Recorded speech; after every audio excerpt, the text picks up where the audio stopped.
Assalamualaikum warahmatullahi wabarakatuh. Ya anak-anak sekalian, hari ini kita mulai belajar mata pelajaran DPTM ya. DPTM itu singkatan dari Dasar Perencanaan Teknik Mesin.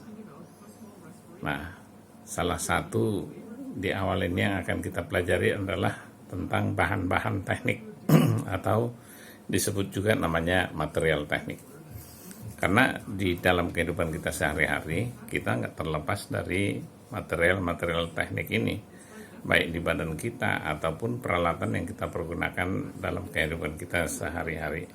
Kita ambil contoh yang menempel di badan kita, itu di celana ada kancing, ada resleting, ada sabuk, ada kepalanya dari besi, sabuknya dari kulit, ada gantungan baju, ada plastik, ada besinya. Ini colokan listrik, ada plastik, ada besi, ada kain pembungkus kabel.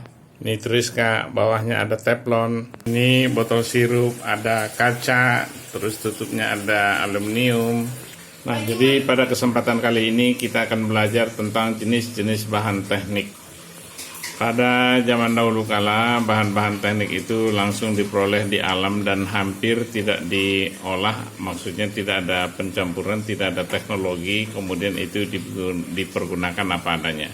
Seiring dengan kemajuan ilmu dan pengetahuan serta teknologi, maka bahan-bahan alam itu sekarang kita dapatkan sudah dalam bentuk olahan dan dapat diklasifikasikan sebagai berikut. Bahan dalam kehidupan kita sehari-hari ini dapat diklasifikasikan menjadi 6 macam. Yang pertama adalah logam, kemudian keramik, Anda tahu keramik kan? Berikutnya adalah gelas atau kaca atau beling. Berikutnya adalah elastomer atau sejenis plastik dan sejenisnya. Berikutnya adalah polimer. Polimer ini contohnya seperti saklar-saklar listrik, bahannya plastik tapi dia keras. Dan berikutnya adalah komposit. Komposit ini adalah gabungan dari dua jenis bahan atau lebih, dan campuran bahan tersebut akan membentuk sifat-sifat yang baru di luar sifat asal dari bahan pembentuknya. Nah, ini tembok ini atau beton cor ini adalah salah satu contoh dari komposit. Nah, ini kan bahannya dari semen, ada pasir, ada air, ada beton juga, tulang beton di dalamnya. Nah, jadi tembok ini adalah contoh komposit. Nah, contoh logam juga tentu Anda tahu di seputaran kehidupan kita ini banyak ya, bermacam ragam jenis logam yang ada di kehidupan kita. Logam ini adalah unsur kimia dalam bentuk padat yang bisa mencair dalam suhu tertentu, dan dia bisa menghantarkan panas serta juga mengalirkan listrik. Semua jenis logam adalah konduktor listrik, dan semua jenis logam juga adalah penghantar panas. Nah, kalau contoh keramik, ya ini yang paling mudah adalah lantai yang dipakai buat lantai atau dipakai buat dinding. Nah, ini bahan keramik. Nah, ini keramik ya. Ya, gelas, kaca, dan beling sama aja. Di semua rumah kita ada ini ya. Elastomer. Nah, botol minuman ini termasuk elastomer. Ini elastomer. Nah, ini juga kantong plastik ini elastomer. Nah, tempat minum ini bahannya plastik juga, tapi ini bukan elastomer. Ini disebut namanya polimer. Nah, ini piring ini juga polimer. Ini mangkok, ini juga polimer. Ini tempat cucian sayur ini bukan polimer. Ini termasuk elastomer. Kantong kresek, elastomer. Tutup kaleng susu, elastomer. Ini stop kontak, termasuk polimer. Ini kursi plastik, ini elastomer. Ya, simpelnya bedanya polimer dengan elastomer adalah kalau polimer ini kalau dibakar dia terbakar tanpa melalui proses mencair. Nah, sedangkan elastomer ini kalau dibakar dia prosesnya mencair kemudian baru terbakar.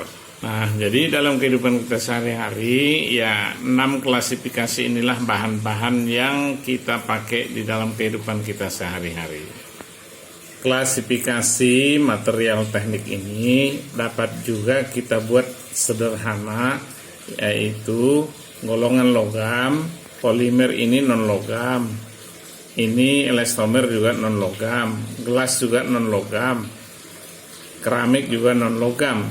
Jadi dapat juga kita buat penggolongan material teknik ini seperti ini.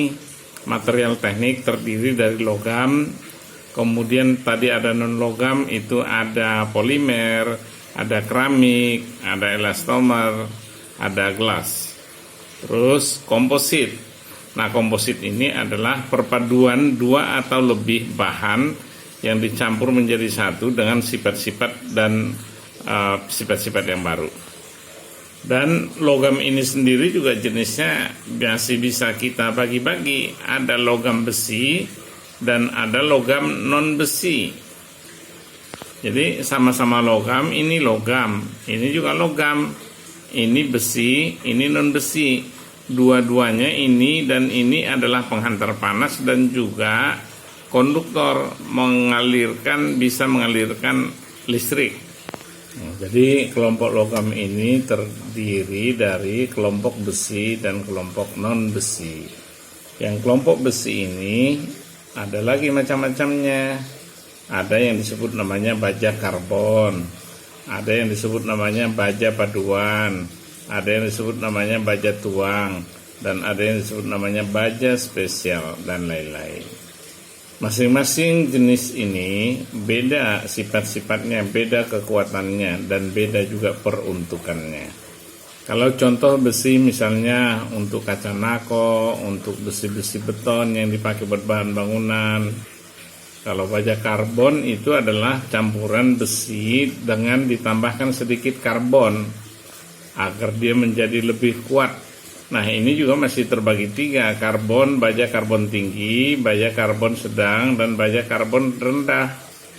Baja karbon rendah contohnya itu kalau kalian lihat pelat-pelat strip atau lembaran-lembaran besi yang dibawa mobil, nah itu namanya baja karbon rendah. Kalau baja karbon sedang itu ada besi-besi selonjoran yang bulat, ada yang kotak, tapi dia dipakai biasanya buat poros, buat sumbu. Dia sedikit lebih kuat.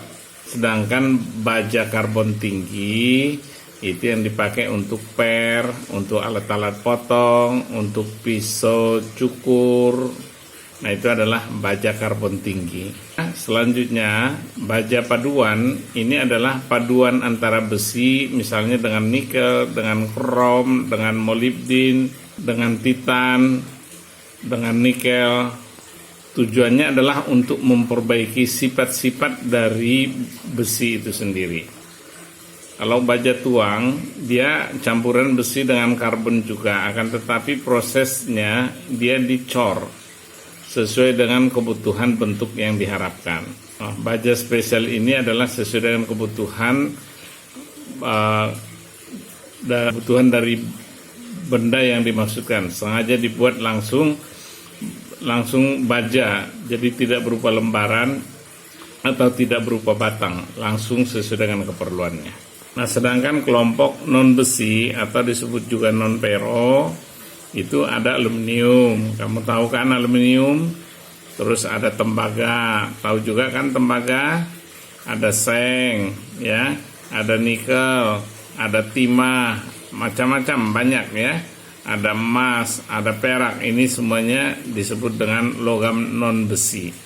Sedangkan kelompok non logam tadi sudah kita bahas, yaitu ada keramik, ya, ada polimer, ada gelas, ya, masih ada lain-lain, ada kayu segala macam ya, bahan-bahan yang ada di kehidupan kita sehari-hari. Nah, kalau komposit, kita ulang kembali, komposit adalah perpaduan dua atau lebih dari bahan-bahan teknik yang diolah sedemikian sehingga bentuknya menjadi berubah, kekuatannya menjadi berubah, sifat-sifatnya menjadi berubah. Nah, kalau tadi di awal Bapak sampaikan bahwa logam adalah unsur kimia dalam bentuk padat yang bisa menghantarkan panas dan menghantarkan listrik. Itu pada umumnya. Ada satu jenis logam yang tidak bentuknya padat, yaitu cair. Nama logamnya adalah air raksa. Tentu kamu sudah pernah mendengar kata air raksa, mungkin waktu di SMP kalian sudah belajar tentang air raksa. Itu juga adalah jenis logam. Kalau dulu banyak dipakai untuk termometer. Air raksa ini sangat peka dengan suhu, jadi perubahan suhu sedikit saja membuat dia bisa memuai atau menyusut. Ya, demikian pertemuan kita untuk kali ini. Berikutnya kalian akan mengerjakan tugas-tugas yang tertera di folder berikutnya. Untuk mengerjakan tugas-tugas berikut ini, kalian bisa browsing kembali di Google atau lihat catatan modul yang Bapak kirimkan atau putar kembali video ini. Orang teknik, apalagi teknik mesin, harus paham betul dengan klasifikasi material teknik, ya baik logam, pero maupun logam non pero. Jadi ini kalian harus mahir betul. Oleh karena itu, browsing kembali, baca lagi, browsing lagi yang lain, baca lagi. Demikian, terima kasih. Assalamualaikum warahmatullahi wabarakatuh.